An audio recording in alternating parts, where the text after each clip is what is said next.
Hey everyone, what is up?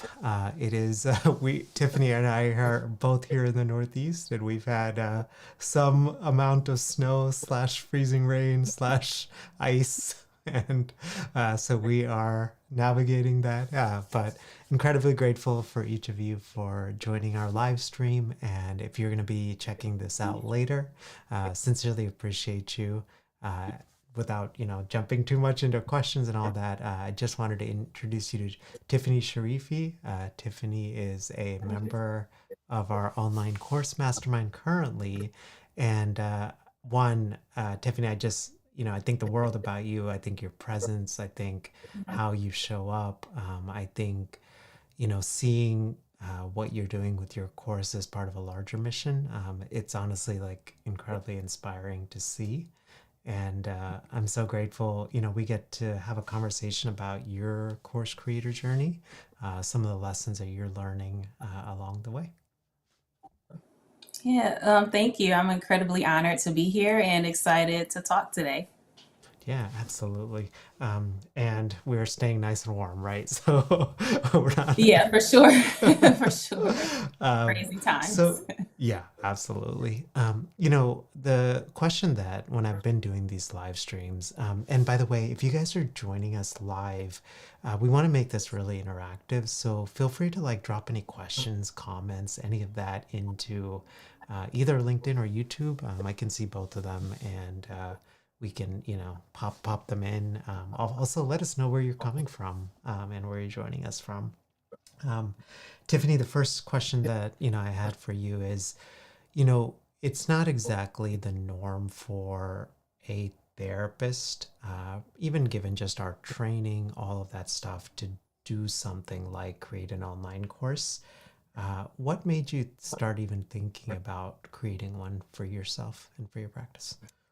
Yeah, that's a great question. I will say that I always had this in mind from the start, which may be a little different for many people, but when I started my residency back in 2015, I'll tell you just a quick story about this. I started at a crisis stabilization center, and it was for youth ages 5 to 17. And we had them just for a short period of time, like 8 to 14 days. So it was really quick, intense care. And so they saw a psychiatrist while they were with us. And maybe my second week, they asked me to go with another coworker to take one of the children down to see the psychiatrist, like down the stairs to a office building or office we had down there.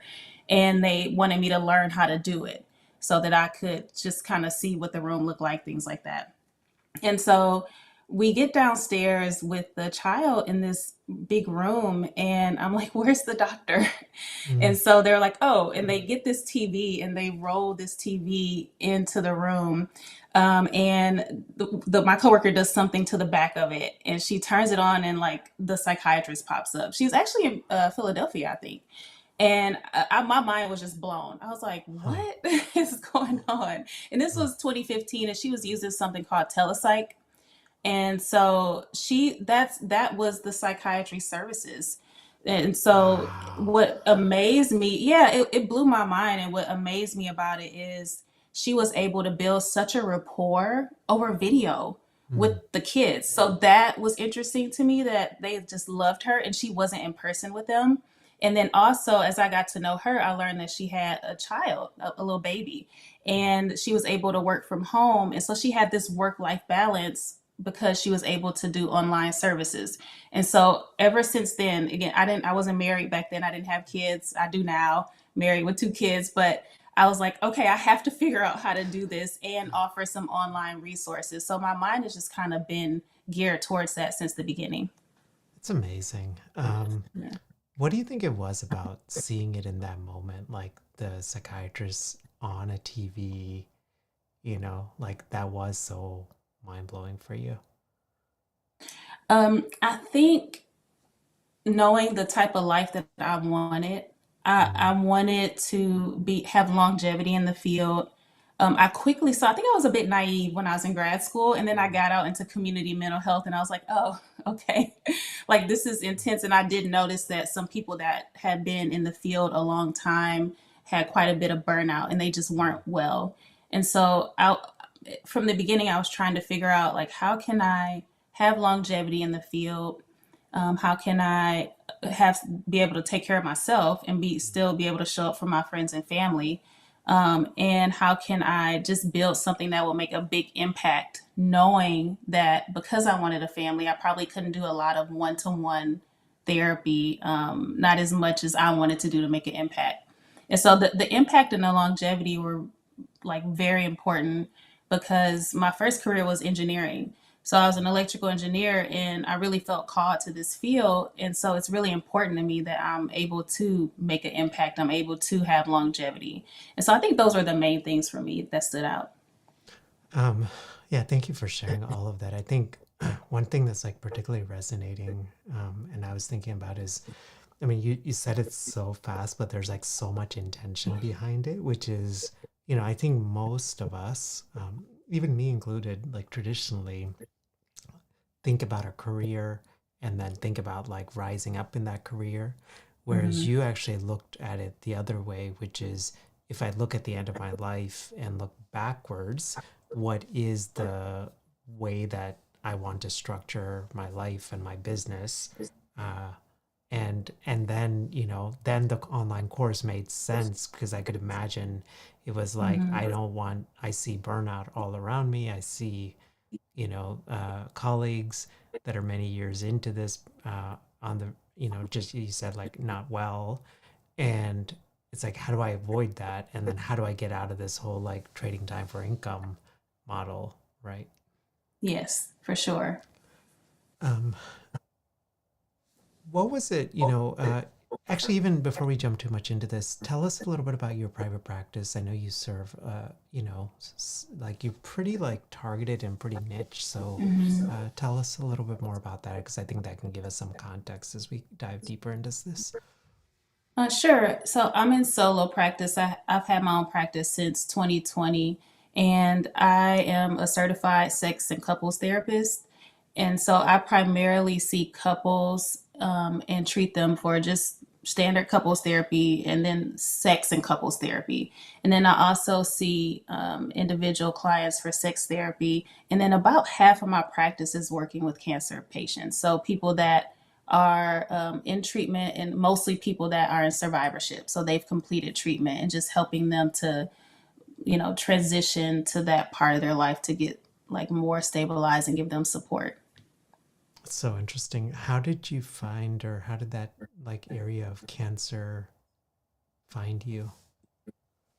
Yeah, I think that's a good way to say it. It really did find me because I knew when I was in grad school, I knew I wanted to work with couples. That was my heart. And then as I started to study, I discovered that a lot of couples struggle when one person or both of them are experiencing sexual dysfunction. And so I saw there that there was a real need for more people that had the skills and were certified in sex therapy and that could really treat the whole couple versus only being able to work with them on one piece and then trying to find somebody to support them when the sexual concerns came up. And so, that was like a big driver for me. And when I got out of school, I started just calling, emailing random ASEX certified sex therapists just to see Mm, who would talk to me. So I'm in Virginia, and there was like just a handful mm, at that time. And so I emailed, and most of them responded, some of them didn't. But one woman responded in Northern Virginia.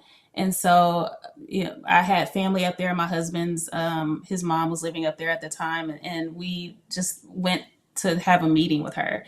And so my husband dropped me off there, and I met with this woman, and she was head of like the cancer philanthropic organization there at that mm, hospital system.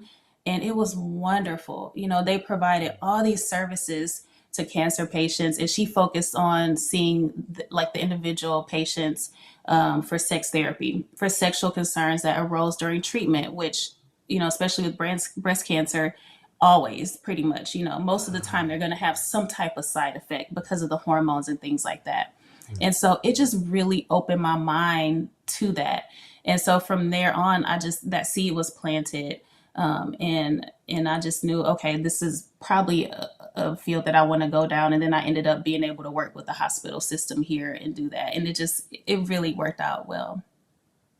first, thank you so much for like sharing that story. Because I think when I hear these like nuanced stories, I'm like, man, it's so.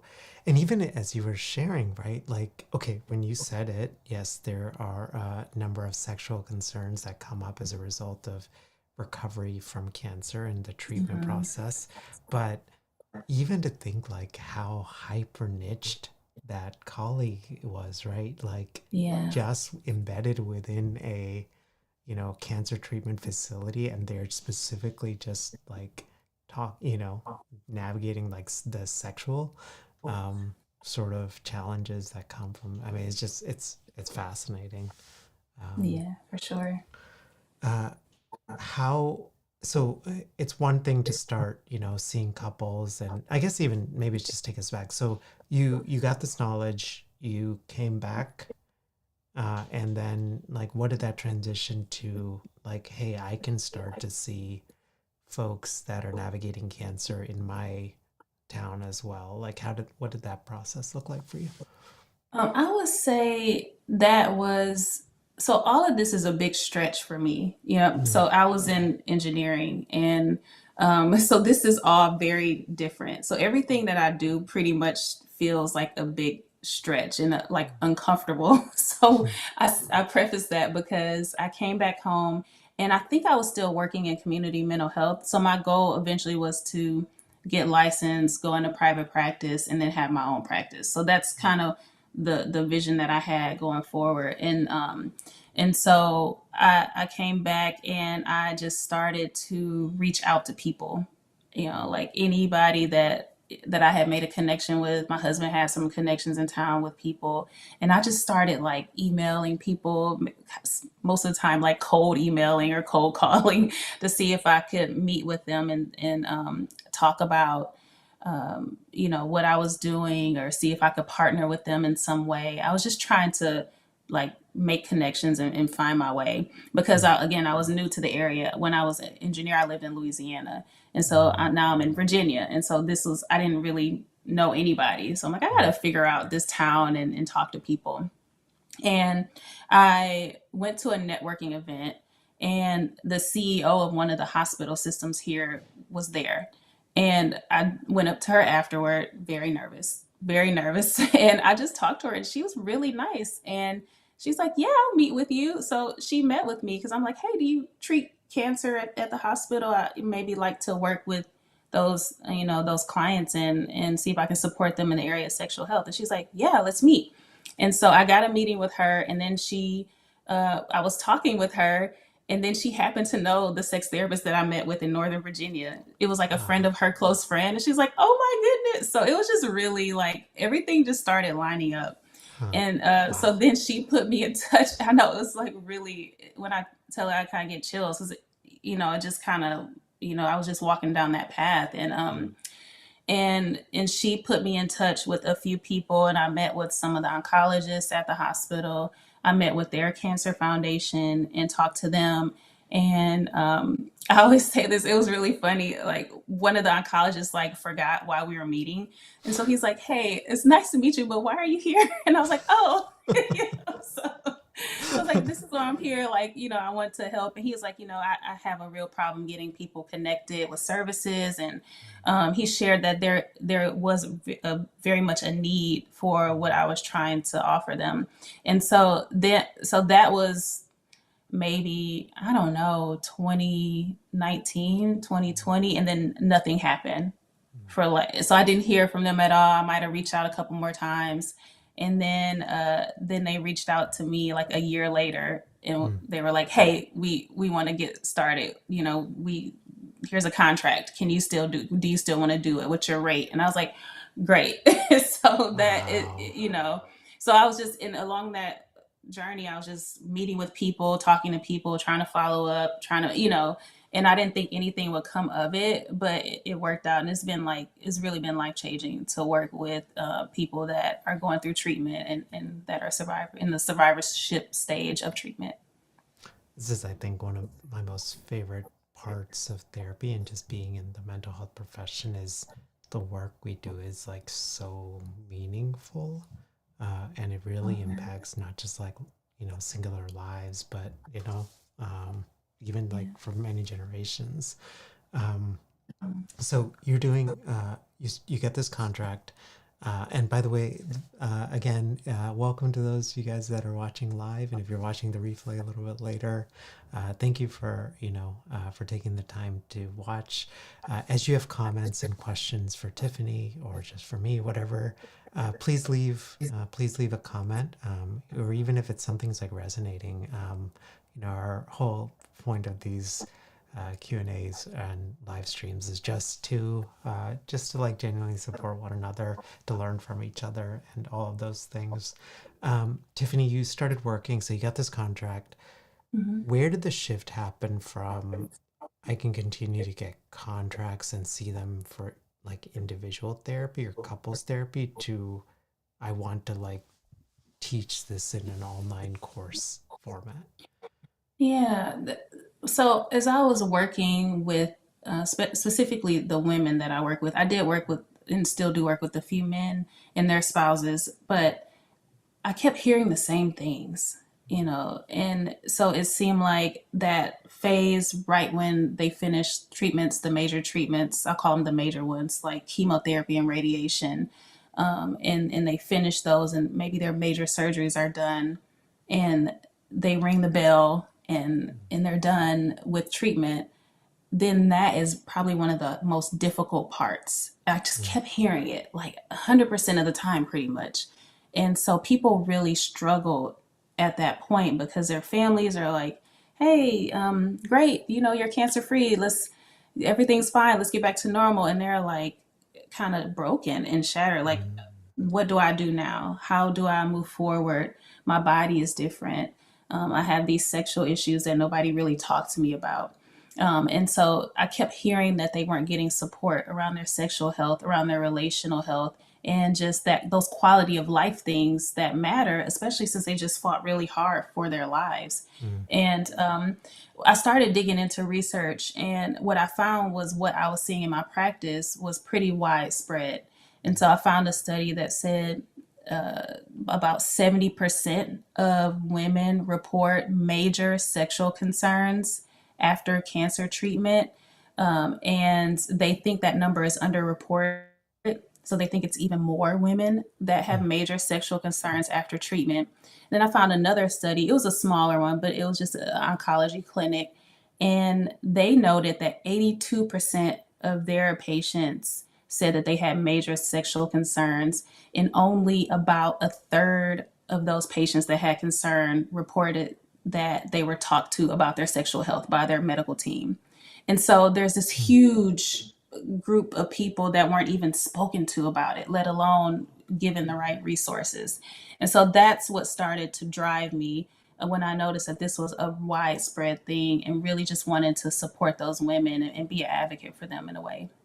That's amazing. What are you said like major sexual and like concerns? I'm like Mm-hmm. this area is like I'm so not like I just it's not an area I'm familiar with. What are like typically like what are folks coming in and expressing, like what are they like, is it just with intimacy or what's the Yeah, it's with intimacy. So it may be pain during sex, pain during intercourse, and it may be lower sex drive or no sex drive at all when they had some sex drive before, Mm, or maybe a higher sex drive before, and it's just gone. And that's a lot of times because of the medications that they're on. mm, And then also, concerns are struggling to talk with their partners about sex, and then their partners will develop performance anxiety because they're afraid to say the wrong thing or do the wrong thing or cause pain to them. So they're having all these things happening, and they just had no support and no education around it. So those are the major things that I see, that I've seen. And then, of course, body image was huge because it's a different body. From a lot of people had lost their hair, or their hair was very very thin after chemo. A lot of people had mastectomies. They had maybe had one breast or both breasts removed, and then had plastic surgery. So all of that, those are all major changes. And for many, at least for anecdotally, for many of my patients, I noticed that I noticed that they like would, let me see. Okay, I lost my train of thought on that, but I'll come back to it. So I lost my train of thought there. But yeah, that those are the major things Mm. that I was observing. Yeah. And the reason I asked about it is because I think this is something I think we talk a lot about in our mastermind. As you're creating a course, pick an area that you are like kind of living and breathing, and that you're getting data from, because you're able to speak to very like subtle nuances, in a Mm-hmm. way that somebody, for example, that just creates a course because it's like a trending topic or something like that where they Yeah. don't have, um, I was wondering if you could just sort of share that, like, what have you found, even just, as you are starting to develop your course, how helpful has it been that you're actually like living and breathing this versus, just kind of, I don't know, using like blog posts or something like that to get knowledge from. Yeah, well, it's just good for me to have that clinical experience too, because you get to see things behind a different lens when you're working clinically with people for so long. And also, you're already pretty much established as an expert in that area if you're working with clients and you have an idea of how to serve them. And I think, too, for me, since I'm already working with this clientele, then I know that I can have longevity working with them, Mm. and I can have longevity with this population. And that's what I want. Like, I want to go deeper with, a group of people and really make an impact. So those are the things for me that were important. Yeah, I love that you use the word longevity. One of the things that we talk a lot about in our mastermind is like thinking in decades versus days, when it Hmm. comes to the both the course creation journey, but also in picking a topic where you can see yourself 5 or 10 years from now being in that, like still having that course, building that out, because usually, right, the you can't speed up compounding, right? So when Right. you get to be known as an expert in a certain area, now you've got a course, you write a book, you're speaking, right? You do Hmm. that over many many years, right? That natural compounding happens. And I think one thing I've noticed is, the course creators that go from topic to topic without allowing that depth, which only I think time can allow, Hmm. for that to just happen. I think there's like a definitely a difference between those two. So, uh, yeah, I was just gonna ask, what you've had such an amazing career, like engineer to therapist to getting certified as a sex therapist. Uh, what fears came up for you, if any, like around just thinking about creating an online course versus like sticking to clinical work? Oh gosh, I've probably struggled with quite a few fears in doing this because it doesn't feel like super established. It feels kind of like there's not a lot of therapists doing it.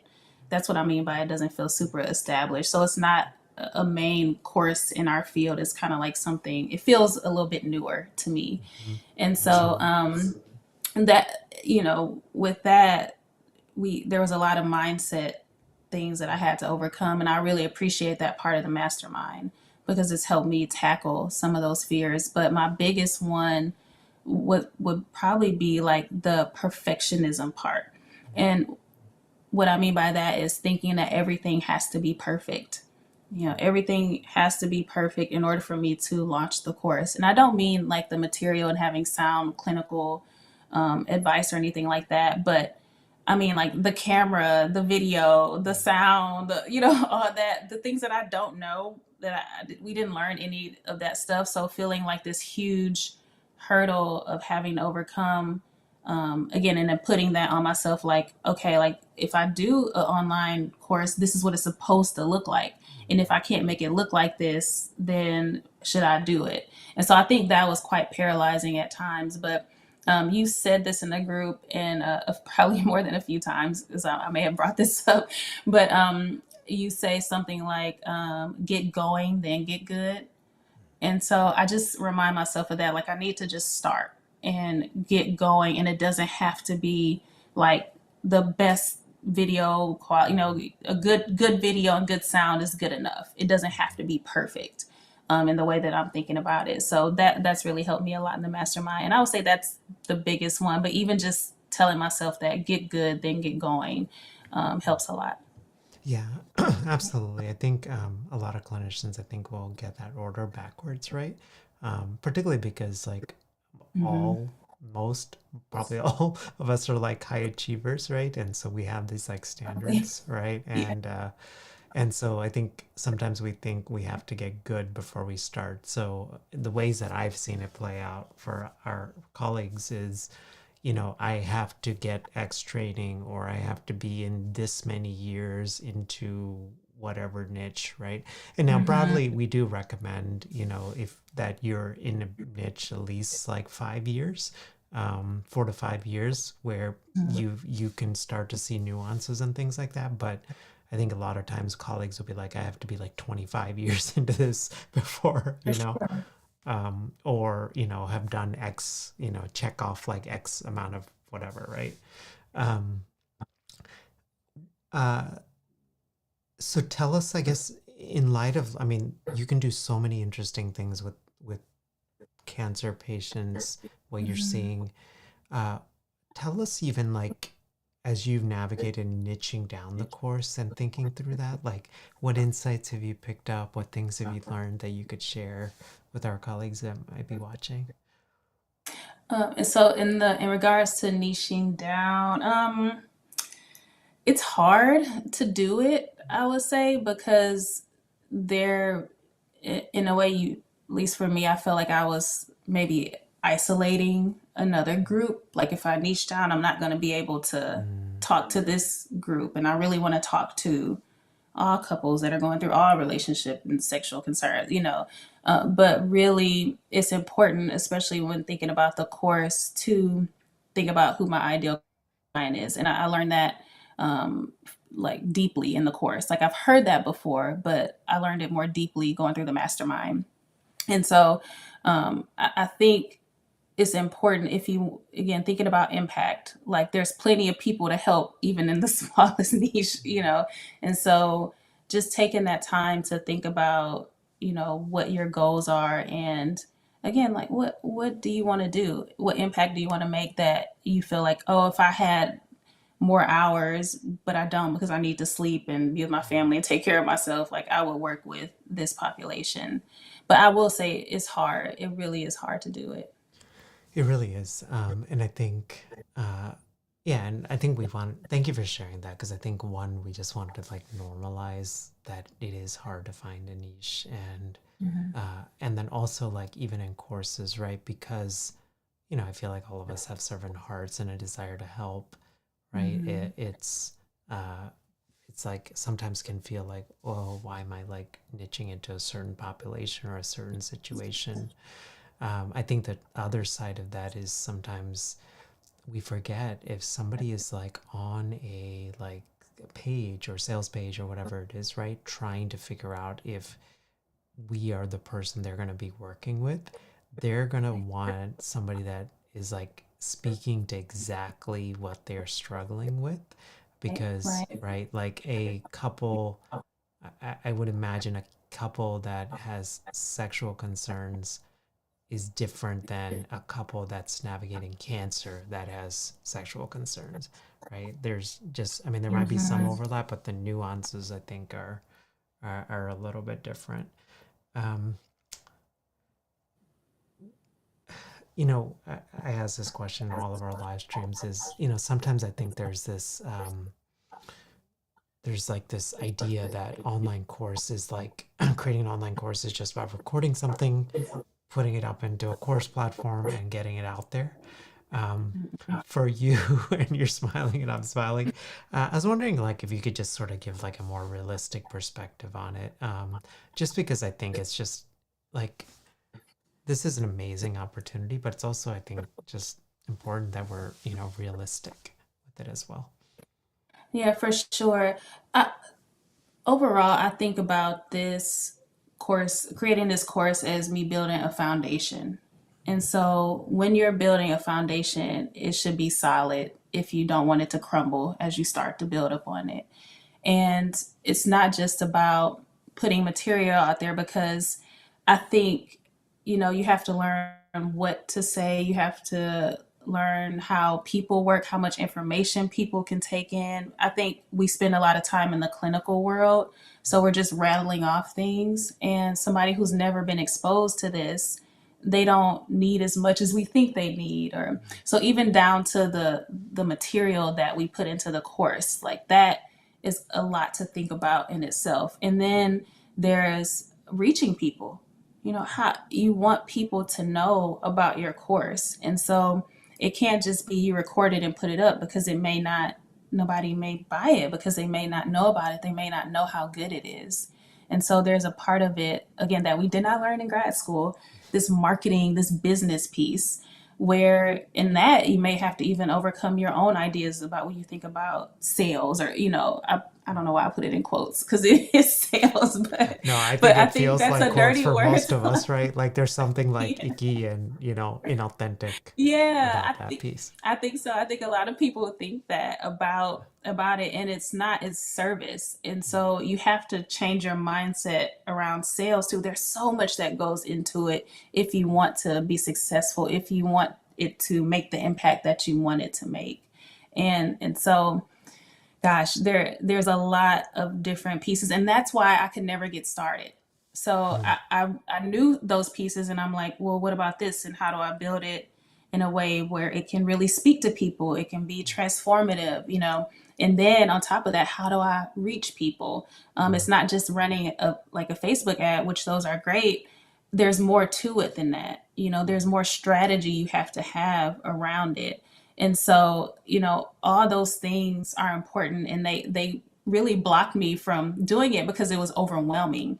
And so that's why I think I was probably like the last person to join the mastermind. I was like going back and forth. I was like, can I do this? Can I do it? And I just had that call with you and I thought about it and so, then I decided like, okay, this is what I need. This is the structure that I need because without that structure and the accountability and the pace, I would be spinning my wheels and wouldn't create the product that I want to create. And so, and that was important to me because changing careers, my vision has been from the start, since I stepped foot into grad school, is to really see our community transform through the healing of relationships.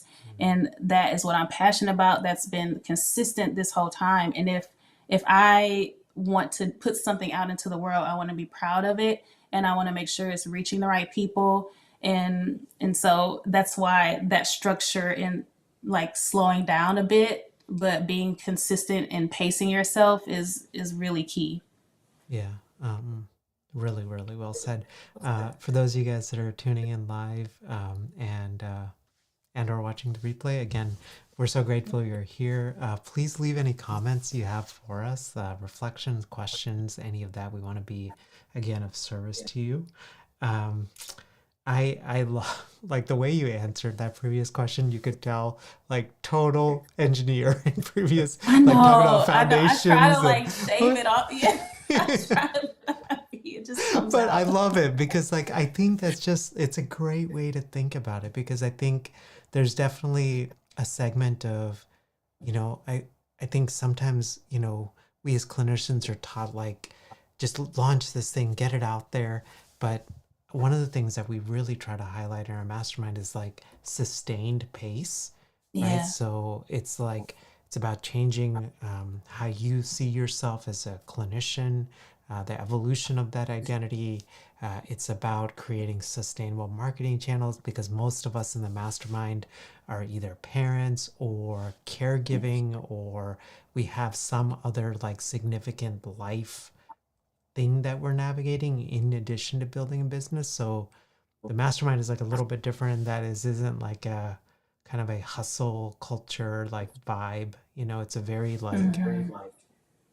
sustainable, like let's build this with thought and intention. And I was just curious, even like what's been your experience from that perspective of just being inside the mastermind, how it's felt a little bit different for you. Well, again, that my engineering brain really loves the structure of it. And so it's not like overly, it's not intense, guys. I'm not saying that like that in that way. But I like that there is some type of framework to help me through the process.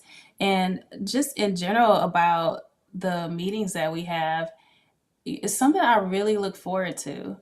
I really look forward to it because the group they're warm, they're encouraging, they're really, they really affirm, and we really affirm each other, Mhm. I would say. And so it's such a safe space. And on top of that, like there's so much knowledge in the room.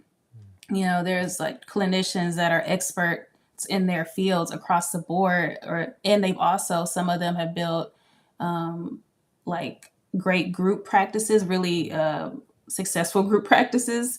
Some of us have built successful solo practices. So there's just so much knowledge in the room and so many things that we can like pull from each other and learn Mhm. from each other as well as you. And so I think it's encouraging too that there are some of the clinicians in the group are about 6 months ahead of me. And so they're just close enough to where they know what it was like to kind of wrestle with some of the questions I have. And then they're far enough to where it gives me a lot of hope that, okay, I can get there one day. They're just, I'm watching them go along the process, and it feels very normalized and validating in that way. Yeah, thank you for like highlighting that because I think that's that model. I mean, it's something that we thought in theory, but it's like worked out really well. You have like our team who's, I've been in the course creation space, will be 10 years in this coming November. And then we have folks that are a little bit further along and then folks that are new. And when you have the combo of all of that, like it really helps to avoid blind spots. But Mhm. also you like you said, like it's a motivation bar because you're like, oh, I could see where I am and I don't have to be here because I think this is sort of the next step that where I could be. So Yeah, for sure. um what made you sign up for our mastermind? Like how did you basically see it as the best option for you with your course creation journey?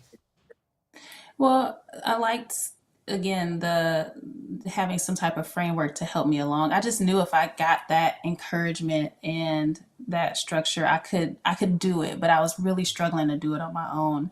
And also the marketing piece, like learning about the marketing, learning about, webinar, how to do a webinar, like how to write these things. There's just so many like business, salesy, again, marketing things that go into it. And so I really wanted to understand that a bit more. And Mel, I feel like I've been listening to Selling on the Couch for a long, long time. I can't, maybe since it's been on. And so I've followed, your work. I'm on the email list, and I just would read things and always find a lot of benefit from you and the information you put out. So I feel like I could trust it because of your, like, how you've built your business, and how vulnerable and honest you are about the process of things. I felt like I wasn't going to get into it and be kind of like, okay, the wool has been pulled over my eyes a bit, and this is what it really is. I just knew that it would be the most genuine experience. And I knew I needed that encouragement and that mindset work for sure, because I think that was blocking me a lot. Yeah. I mean, thank you for saying all of that. I think honestly, it's because of each of you that the environment exists, right? Because we really try to be thoughtful about the clinicians that are coming into the mastermind. We really try to aim for, folks that are, obviously successful, but also like just like good people, people Mhm. that have a genuine heart to want to help and serve. And uh, And just even, I guess that was sort of my next question, which is take us inside the mastermind. Like, what's it been like for you? Even like a specific moment, even recently or in the past, where you were like, oh, wow, it could be a breakout room or any of those, like anything that you're like, wow, I never thought of it that way, or that was like amazing. Yeah, gosh, I have a lot of those moments. I think I have been struggling. There's questions I have about the course, and the group is helpful with some of the things that come up that I have about the course. But also, there are these parallel business things too that would support my course development. And so, for me, the group has been really helpful with some of those things as well, which was surprising to me. So there's the course side where I'm like, well, how'd you guys think about this? Or what'd you think about this title? Or, how do I niche down even more with this, which feels uncomfortable, and like helping me work through that part. But also, I think one of my most recent questions was, should I do a podcast? Like how do I help get the message out about this? I don't have an email list. How do I build that? And the group was so helpful at just helping me process through it. And it's like a safe space to do that. And you put things in place to in a way force me to speak more, which I like. I'm very internal. I just process things, and but I need to get more and more comfortable speaking things. And so you put, like, very intentionally, I can tell, put things in place to facilitate that. I'll say facilitate, not force, Mel. And so that has been really, man, that's really changed me for sure. It's changed me. It's made me a better clinician. It's actually directly resulted in increased revenue for me as well in my business. And so those things are I really cherish. And even, I might be like making an assumption here, but I feel like even when the group ends, I could still reach out to these people, Mhm. and reach out to you and have these relationships. So in a way, I feel like I'm building like some good, solid clinical relationships with people who just get it. And so those are really important to me. Yeah. And yeah, really, really well said. I think there's something, I don't know. There's just something like palpable about the energy of the group when you Mm-hmm. come in. I mean, by and large, unless somebody has like an emergency or something, like, I mean, folks are almost like apologizing for if they have to like not show up for a meeting. But I think it also speaks to like, there's like a genuine desire to help one another, Mm-hmm. um, and I don't know, it's been, I think on the other side of it, right? Like, I mean, I know I've been part of like programs in the past where like it kind of peters out, like the people coming, and it's been just really interesting. Like people show up every week, and unless again there's like an emergency or something unexpected, but Yeah. that's been really really cool. Um, Tiffini, I think the last question I had for you is, what's something that you encouraging that you would share with a colleague who's watching and thinking about launching an online course but is torn about it? I, I would just say do it. Just do it, because the world needs that. There's so much going on today. Things are so heavy, and I think we all have our own expertise and our own just passions about this field. And so do it. Don't hesitate. Don't wait anymore. Just start putting things in place. Take the smallest step you can take, or if you've been thinking about it, just take that big leap. So, Absolutely. Well, Tiffini, I know we're in the process of creating your course. I can't, I can't wait to, share an update with everyone of, as it gets into beta and we keep going, and for those of you guys who are watching, Tiffany's actually going to be continue to be a part of the mastermind. So if you guys come in, you get to connect with Tiffany, get to pick her brain on stuff and all of those things. So, Tiffini, I'm so thankful for you. Thankful for our time. Thankful to each of you for taking time, especially if you're here in the area in the Northeast where there's snow and all of this wild and wacky yeah. stuff happening, and I think the Midwest as well. Thank you. And if you're watching the replay, appreciate you and for taking the time to do that as well. You can learn more about our mastermind. We're wrapping up our launch this coming weekend. It's over at sellingthecouch.com/mastermind. Again, this is for specifically for therapists who want to create an online course, their first online course, and they want to do it alongside other therapists who get it. So have a great rest of your day. And Tiffini, Thank thank you you, again. Mel. All right. Thank See you. ya. Bye. Bye.